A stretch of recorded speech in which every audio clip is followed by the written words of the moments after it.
구독자 여러분 안녕하십니까. 화물차 댓글 소통 시간입니다. 먼저 대표님 본인 소개 좀 해주세요. 예, 안녕하세요. 전국구 영업용 갈산상사 이원복입니다. 대표님 이번 주에도 좋은 댓글이 많더라고요. 예, 갈수록 퀄리티가 좋아지는 것 같더라고요. 네네. 예. 이번 주 댓글 중에는요. 카카오 택시처럼 화주가 어플에 직접 등록하는 시스템으로 가면 주선사 없어도 충분히 화물시장 돌아갑니다. 지금 시스템은 주선사 살려주기밖에 안 됩니다. 그랬는데 이렇게 하면 가능할 것 같은데요. 예, 충분히 가능하죠. 국가에서 지정 번호를 하나 입력을 해서 오픈시켜가지고 글이 오다를 넣으면은 그 오다를 전국에 있는 기자들한테 앱으로 띄우면은 누구나 받을 수 있게끔 해도 가능하죠. 충분히. 네. 우리나라는 IT 강국이니까 하려는 의지만 있으면은 충분히 가능하리라고 봐요. 예. 예전에도 택시 같은 경우에는 지자체에서 그런 콜을 운영했었잖아요. 지금 인천 같은 경우에도 그런 콜을 운영하고 있죠. 인천 콜이라고 해서 지자체에서 지원을 해가지고 지금 운영하는 콜이 있잖아요. 네. 충분히 가능해요. 네. 예. 화물도 정부에서 그런 콜을 운영했으면 좋겠어요. 정부에서 주선사에 너무 얽매이지 말고 정부 자체 내에서 일정 번호를 만들어 가지고 충분히 기사분들한테 도움을 줄 수도 있는 방법이 있어요. 네. 실행을 안 할 뿐이지. 네, 맞습니다. 실행을 할 수 있는데 안 하는 거죠. 그렇죠. 안 하는 거죠. 예. 다음 댓글은요. 기름밥 먹고 사는 건 참 힘들다. 기업들이 더 어려지면서 화물차는 많고 일거리는 제한적이고 이중고다. 이런 댓글을 달았습니다. 지금 현재 화물차 시장을 얘기하시는 것 같아요. 그죠? 그렇죠. 지금 화물차 시장이 2중고, 3중고 갈수록 어려움만 계속 늘어나는 거죠. 네. 정부에서 지원해 주는 건 없는데 그렇죠. 소형 화물차라도 미터기를 달아갖고 제대로 운반비 받고 이러고 돈 못 받는 방법도 좀 없애고 세운계에서도 간편하게 갈 수 있는데 이런 거는 안 되고 지금 기름값도 자꾸 오르는데 유가 보조도 안 되고 리터 정해가지고 그 리터를 넘으면 보조도 안 해주고 나쁜 것만 화물적으로 계속 적응시키는 것 같아요. 그러니까 2중고, 3중고가 되는 거죠. 길에다 차 세워놨다 해서 골목골목까지 쫓아다니면서 주박차 딱지나 띄고 그러니 기사분님들이 무슨 앞날이 보이냐고요. 네. 지금 화물차가 좀 많은 편입니까? 많죠. 지금 물동량에 비해서 경기도 없는데 화물차는 많은데 계속 지금도 증차 해주잖아요. 전기차량에서 남발 내주고 택배 차량이라서 남발 내주고 그러니까 기존 시종을 계속 쪼개 먹으니까 더 힘들어지는 거죠. 네.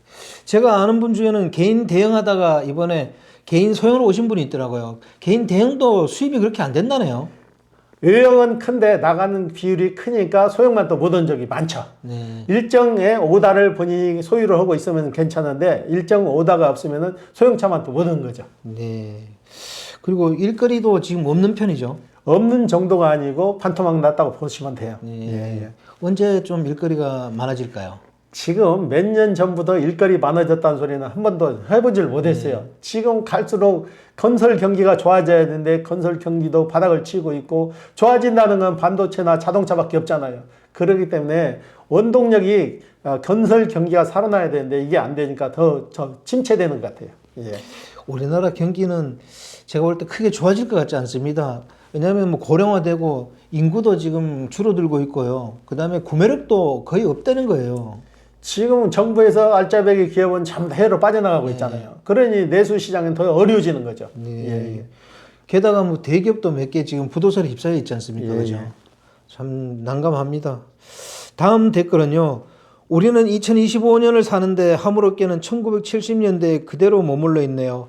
갈산상사 이원복 대표님 감사합니다 그랬는데 지금 화물업계의 문제점을 얘기하신 것 같아요. 그죠? 이분은요. 기사분님들이 가끔 저희 사무실에 오셔갖고 차 마시고 가고 그러신 분 계시는데 그분들 오래 하셨던 분들 얘기가 이구동성 다 똑같은 얘기예요. 10년 전 운반비나 지금 운반비가 더 형편없다는 얘기예요. 네. 그만큼 운반비 상승은 안 되고 나가는 비용은 더 늘어난다는 얘기죠. 네. 예. 개인 소형도 합집 아니면은 달리 수익을 창출할 수 없잖아요. 합짐을 해야 되는데 합짐 자체가 힘들어지잖아요. 하나 차고 가는 것도 힘든데 두 개, 세 개 차를 합짐이 요즘은 잘 나오질 않으니까 더 힘들어지는 거죠. 예. 그래서 저희들이 계속 미터기 장착하자 또 화물 주선사 수수료 인하를 좀 하자 계속 그렇게 얘기했던 거 아닙니까, 그죠? 그렇죠. 예. 예. 게다가 이 요즘 저 유가 보조금도 좀 확대해 줘야 되는데 그것도 정부에서는 아예 신경 안 쓰는 것 같습니다. 기름값은 계속 고공행진을 하는데 운반비는 계속 제재자 그러면서 더 밑으로 내려가고 있잖아요. 네. 그러니까 이게 삼박자가 안 맞는 거죠. 네. 예, 예. 유가 보조만 좀 확대해 줘도 수익성 개선에 큰 그 힘이 될 텐데, 그죠? 그렇죠. 지금 쉽게 속담적인 말로 디젤 차가 주를 이루고 있잖아요. 네. 리터당 1,000원이라고 봤을 때 이걸 리터를 정하지 말고 풀로 다 해주고 지금 1,000원이라고 하면은 화물차 하시는 분들은 500원만 받아야 되는 거죠. 네. 500원만 받고 500원에서도 유리 복지카드를 사용해서 DC를 해주라는 얘기죠. 네, 네. 그래야만이 채선성이 맞지 지금 이 상태로 가서는 더 어려워진다는 얘기죠. 네. 예, 예. 개인 택시는 유료 보조를 거의 전액 다 해준다면서요? 개인 택시는 풀로 쓰고도 남죠. 네. 근데 화물은 풀로 쓰면 부족하죠. 네. 그때부터는 본인 돈이 다 100% 들어가는 거잖아요. 네. 이게 편파적인 거죠. 네. 예, 예. 개인 택시가 손님 태우는 것도 중요하지만 물류 산업도 굉장히 중요하잖아요. 더 중요한 거죠. 손님 태우는 거는 대중교통으로도 이용할 수 있지만 물류는 개개인이 아니면 할 수가 없잖아요. 네, 네. 예, 예. 그래서 물류 산업에 종사하는 화물 기사님들한테 유가 보조를 좀 확대해 줬으면 좋겠습니다. 예, 예. 네. 다음 댓글은요. 어플로드에 과적 요구합니다. 표기를 5톤 차에 11덩 내지는 11퉁이란 단어로 사기를 치는 주선사들 과적 요구를 당연시합니다. 그랬습니다. 아, 이거는 톤을 갖다가 덩, 퉁 이렇게 표시를 하네요. 지금 그리고 우리나라 과적기 기준이 측정량 뒷바퀴 기준으로 11톤인가를 알고 있거든요. 네. 그래서 4.5톤 차량을 뽑아서 축을 달고 이렇게 편법적으로 운행하는데 지금 4.5톤 차량이면 4.축 하나 달았다고 해서 증톤을 해서 해도 너무나 과적을 종용을 하는 거예요. 화주들이 차를 불렀을 때 쉽게 말해서 5돈 짐이면은 5돈 차에 맞게 차를 불러서 그 운반비를 다 줘야 되는데 3.5톤을 불러서 5톤을 싣게 한다든가 뭐 10톤 물량 차를 찾아가는데 5돈 차를 불러가지고 10톤 이상 싣고 간다고 하고 그게 과적을 종용을 해도 만약에 잘못돼서 이에 처벌을 받으면은 과적시킨 놈은 쏙 빠지고 화물차 기사분님들만 피해를 보는 거죠. 네. 이런 과적을 없애기 위해서는 화주를 반드시 처벌해야 됩니다. 화주한테 100%다 책임을 물어야 네, 되는 네, 거죠. 맞습니다. 실어준 만큼 기사분들이 뭔 죄가 있어요. 화주들이 톤수를 속여가지고 10톤짜리를 6, 7톤밖에 안 돼 싣고 가세요. 그리고 가면은 그건 뻔한 짐이잖아요. 증량이 나오는데 그걸 속여가지고 기사분들한테 불이익을 준다는 것은 화주들이 전적으로 다 책임을 져야 되는 거죠. 네, 네, 예, 맞습니다. 아니, 어떻게 화물 기사만 처벌해요? 실제로 실은 화주를 처벌해야 되죠. 그게 큰 모순점이죠. 네. 예. 이런 거 정부에서도 알고 있으면서도 일부러 개선 안 하는 것 같아요. 안 하는 거죠. 예. 네. 정말 화물 기사님들만 괜히 이런 거 잘못 실었다가 피해보고 말이죠. 정말 억울합니다. 근데 안 쉴 수가 없잖아요. 안 실으면 놀아야 되는데. 네. 그 이중고, 삼중고를 겪는 거예요. 네. 예. 다음 댓글은요. 스타리아 1년 하고 차 팔았습니다. 인천에서 아침에 3개 싣고 나가면 들어올 때 짐이 없어요. 매출의 50% 나가요. 나이 먹은 사장님들은 소일 삼아서 하고 젊은 사람들은 하면 안 됩니다. 참고하시길 그랬는데 이분 얘기도 자기가 해보니까 이렇더라 이런 걸 알려주는 것 같아요. 그죠? 그렇죠. 베테랑들도 합짐 2개, 3개 차고 가서 목적지에 도착해서 물건을 하차하고 다시 올라올 때 2개, 3개를 차야 채선성이 맞는데 요즘 경기가 너무 없다 보니까 합짐 자체가 어려워지는 거죠. 그렇기 때문에 못 버티고 종료를 하신 것 같아요. 네. 예, 예. 새해 들어서도 화물차 시장에 진입하시는 분들이 좀 있습니까? 지금 아직 설 연휴가 지난 지 이제 며칠 되지 않았으니까 지금 꾸준하지 않는데 본격적으로 시작하는 월요일부터는 좀 수요가 좀 돌아올 거예요. 예. 이게 우리나라 경기하고도 상당히 관련이 있죠. 당연히 경기가 좋으면 화물 경기도 좋을 수 있는 거고 네. 경기가 나쁜데 뭐 화물 경기가 좋을 수가 없는 거죠. 네. 들어올 때 짐이 있어야 좀 수익이 되는데 그냥 빈 차로 들어오면 안 되잖아요. 그러면은 기름값도 안 되는 거죠. 네. 내려갈 때 3개를 찼다 하면 올라올 때 최소한 2개 이상을 차고 올라와야 어느 정도 채단성이 맞는 거죠. 네. 저희들이 그래서 앞으로 10년 뒤 한국 물류산업이 굉장히 위기에 봉착할 거라고 얘기를 자꾸 하는 거잖아요. 왜냐하면 이렇게 수익이 안 되는데 누가 화물차 시장에 진입하겠어요, 그죠? 지금 화물 시장을 너무나 방치를 하고 있는 거예요, 정부에서. 네, 네. 너무 방치를 하고 있다가 나중에 한꺼번에 이걸 고치려고 하면 힘들어지는 거예요. 네. 이미 다 무너져 버리는데 뭘로 고치냐고요. 소 잃고 요양권 고친다는 거고 똑같아요. 네, 예, 예. 맞습니다. 장기적으로 보고 물산업을 지원해야 되는데 그거는 안 하고 계속 문제점이 드러나도 방치를 해버리더라고요. 방치하고 꽃감 빼먹기 썩고 빼먹기만 하고 보완을 안 해주잖아요. 네, 예, 맞습니다. 다음 댓글은 이렇습니다. 모니 드립니다. 개인 용달 스타리아 3배는 되고 스타리아 5배는 왜 안 되나요? 이런 댓글을 달았습니다. 이거 왜 안 되죠? 전에도 저희가 누누이 방송을 해드렸는데 그 방송을 못 보시는 것 같아요. 네. 3배는 당연히 되는 거고 적재 공간이 맞으니까 되는데 5배는 픽업 트럭 형태로 처음에 안 되는 게 아니에요. 처음에 출고 당시 임판 상태에서 특정 회사에 들어가서 뒷 공간을 자르고 화물 공간을 확보해서 픽업 트럭 마냥 뒷 공간을 튼 상태에서 하드탑을 씌워가지고 합법적으로 구변 받은 것은 가능해요. 그런데 구변 받는 비용이 거의 돈 1,000만 원 들어가니까 그 금액이 너무 크니까 안 맞는 거죠.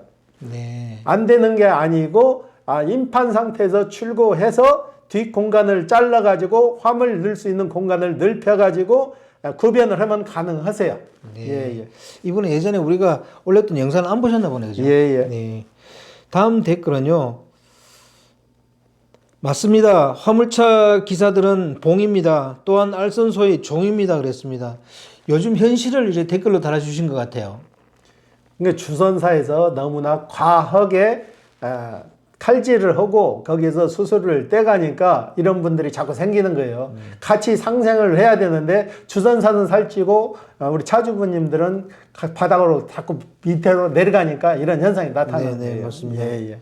주종 관계가 아니고 저희들이 계속 얘기하지만 상생해야 되잖아요. 그죠? 상상에서 똑같은 선상에서 출발을 해야 되는데 너무나 평행성을 두는 거죠. 정부적인 차원에서도 자기네들끼리만 간담회 해서 25%도 자기네들끼리 만들어 놓고 만약에 화주들 차주부님들 같이 동행한 자리에서 이런 것도 논의를 해서 그걸 맞지 않는다고 해서 서로 의견을 교환을 해야 되는데 일방적으로 가다 보니까 이런 사례가 나타나는 거예요. 네. 예, 예. 화물 기사님들이 불만이 있어도 주선사에다가 함부로 얘기를 못 하더라고요. 못 오면 만약에 했다가는 오다를 안 줘버리잖아요. 네. 오다 안 주면 뭘로 일을 하냐고요. 네. 그러니까 이게 총체적인 문제예요. 네. 예. 그래서 저희들이 계속 정부가 좀 개입해야 된다고 저희들이 계속 얘기하는 거잖아요. 그죠? 예, 예. 다음 댓글은요. 우리 사장님은 너무 양심적인 사장님 같습니다. 약자인 화물 운전자 많이 생각하신 것 같습니다. 감사합니다. 협회에서 일한 사람들은 뭐 하고 있는가 싶습니다. 이런 댓글을 달았습니다. 저희들이 계속 화물차 문제점을 좀 계속 언급하고 있죠. 그죠? 협회에서 해야 될 일을 저희가 하다 보니까 문제점도 좀 많이 나와요. 네. 저희가 주최를 해서 뭔가 제의를 하게 되면은 협회에서는 딴지를 건다고 너희들이 네가 뭔데 너희들이 나서서 하냐. 협회에서 우리도 다 진행하고 있다. 그런데 진행하는 게 나타나지를 않으니까 저희가 나서는 거 아니에요. 네. 참 아이러니해요. 네. 예. 그리고 화물차에 대한 그런 불만이나 문제점이 있는 걸 다른데 얘기할 데가 없더라고요. 무슨 창이 없잖아요. 네. 어디에 가서 하소연을 하냐고요. 협회 가서 하소연 해봤자 이 사람들 콧방귀도 안 낀다고. 협회 자체도 모순점이 많은 게 협회장을 대의원 몇 사람이 뽑아가지고 협회장이라는 사람이 한 자리에 앉아가지고 20년, 30년을 그 자리에 앉아 있는데 무슨 협회가 발전성이 있겠냐고요. 네. 이거 협회도 과감히 개혁을 해야 돼요. 네. 직선제로 해서 화물차 하시는 분들 모아가지고 직선제로 해서 협회장을 뽑아가지고 그 유능한 사람이 나서서 뭔가 해결을 해야지 무능한 협회가 계속 앉아있으면은 우리나라 협회는 물류는 절대적으로 발전할 수가 없어요. 네. 화물 오래 하신 분들은 예전에 비해서 요즘이 더 나빠졌다 그런 얘기를 많이 하세요. 당연할 수밖에 없는 거잖아요. 지금 나아지는 게 없고 가속 기름값이 뭐 오르는데 화물 기사님들한테 뭐가 특단의 조치를 해서 혜택을 주는 게 없잖아요. 네. 개선할 건 좀 개선해주고 수익성도 좀 개선해주고 유류비도 좀 확대해주고 막 그런 좀 활성화 정책이 좀 필요한데 그죠? 그렇죠. 단적인 예로 차고지만 해도 그래요. 차고지만 해도 실질적으로 가서 주차도 않는 차고지 서류 명목상의 서류만 가지고 오면서도 1년에 한 번씩 차고지 갱신을 하기 위해서 기사분님들 그 차고지 주차장에 차 대지도 않으면서 서류상의 차고지를 사서 1년마다 갱신하잖아요. 그것도 쓸데없는 돈이 들어가잖아요. 네. 정부에서 이런 거 알면서도 왜 묵인을 하냐 이거죠. 협회에서도 뻔히 알고 있잖아요. 알고 있어도 이걸 왜 시정을 못 하냐는 이거 얘기죠. 네, 맞습니다. 화물차는 덩치도 큰데 주차할 때도 마땅히 없잖아요. 그러면 공용 차고지를 많이 확보해 주는 게 맞습니다. 예, 예. 네. 다음 댓글은요. 집이 지방 단양 제천권인데 개인 용차 창업해도 될까요? 용차 사업을 위해 경기권으로 이사하기도 좀 그렇고 점점점 이런 댓글을 달았습니다. 단양 제천권에 사시는 것 같은데 거기서 용차 사업을 창업해도 될까요? 지방 소도시 같은 경우는 물동량이 없기 때문에 네. 이건 말 그대로 소일거리밖에 안 돼요. 네. 그래서 수도권으로 오기 전에는 지방에서는 하면은 큰 돈벌이는 안 되고 말 그대로 소일거리밖에 안 되는 거예요. 네. 예, 예. 인천에서 개인 용달 같은 거 하면 수익은 괜찮아요? 일단은 인구 수도 많고 물동량이 좀 되잖아요. 네. 그렇기 때문에 그 공단이 밀집된 지역이 수도권이잖아요. 네. 수도권은 그래도 괜찮은데 지방으로 갈수록 힘들어지는 거죠. 네. 예, 예. 주선사 괜찮은데 들어가서 일을 하면 어떤가요? 좀 나은가요? 주선사 괜찮은데 들어가서 일을 한다고 오면은 지방에서 오다가 안 나오는데 수도권까지 올라와야 되는데 지방에서 올라오는 공차거리 생각하면은 의미가 없는 거죠. 네. 그럼 어떻게 해야 돼, 이분 같은 경우에요? 이분 같은 경우는 업종 선택을 잘 하셔야 되는데 지방에서 화물보다는 다른 업종을 선택하시는 게 더 나을 것 같아요. 네. 예, 예. 결론은 하지 말란 얘기네요. 눈에 보는 게 뻔히 보이잖아요. 네. 지방에 인구수도 없고 물동량도 없는데 해가지고 기존에 하시는 분들도 있을 거 아니에요. 네, 네. 기존에 하시는 분들은 그래도 단골이라도 잡아서 하는데 새로 진입하시는 분들은 그만큼 힘들다는 얘기죠. 네. 예. 개인 택시도 그렇듯이 화물차도 인구가 많은 수도권에서 해야 되네요. 물동량 있는 공단이 밀집된 물동량 있는 곳에서 해야 어느 정도 채산성을 맞출 수 있는 거지. 지방 소도시에서 하게 되면 인구도 없지, 물동량도 없지, 공단도 없지. 그러니까 어렵다는 얘기죠. 네, 알겠습니다. 오늘 인터뷰 감사드립니다. 예. 네, 구독자 여러분, 화물차 댓글 소통 시간 여기서 마치겠습니다. 안녕히 계십시오. 호호 아지였습니다.